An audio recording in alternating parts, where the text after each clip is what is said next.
Well, a Niagara County Court jury has convicted a man of a killing that took place nearly 30 years ago. This afternoon, Joseph Belstadt was found guilty of murder in the death of Mandy Stiengasser back in 1993. Good evening, I'm Scott Levin. And I'm Mary Alice Demler. Channel 2's Dave McKinley was in the courtroom when the verdict was announced.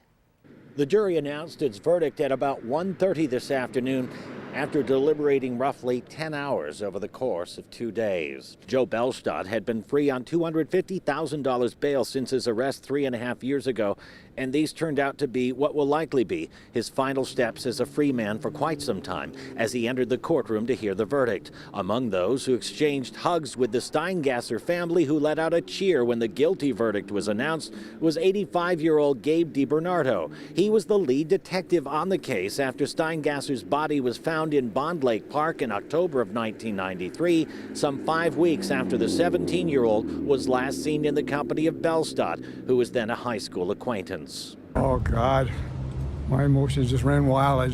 For a minute, I couldn't believe it. I couldn't believe it. After 28 years, Dave, I couldn't believe it. And I had to talk to one of my lead detectives, and I said, "Did you hear what I heard?" And I said, "He's guilty."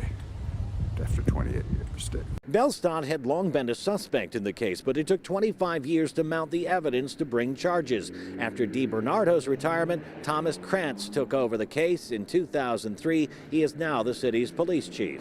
I'm very grateful that the case is over, and like I said before, I'm hoping, the Stiengasser family and her friends can have some type of closure, even though I know it'll never be closed in their heart. The verdict came after a trial that stretched over more than 3 weeks, featuring 45 witnesses and hundreds of pieces of evidence. In a case like this, there's so many pieces of evidence, and you can't point to one piece of evidence to say that this is the piece of evidence. There were many, many pieces of evidence, and the jury had to do the very difficult job of putting it all together. And they did. Following the verdict, the judge revoked Belstadt's bail, who then left the courthouse in handcuffs, remanded into the custody of the Niagara County Sheriff's Department to await sentencing on January 10th, where he faces up to 25 years to life behind bars. In Niagara Falls, Dave McKinley, Channel 2 News.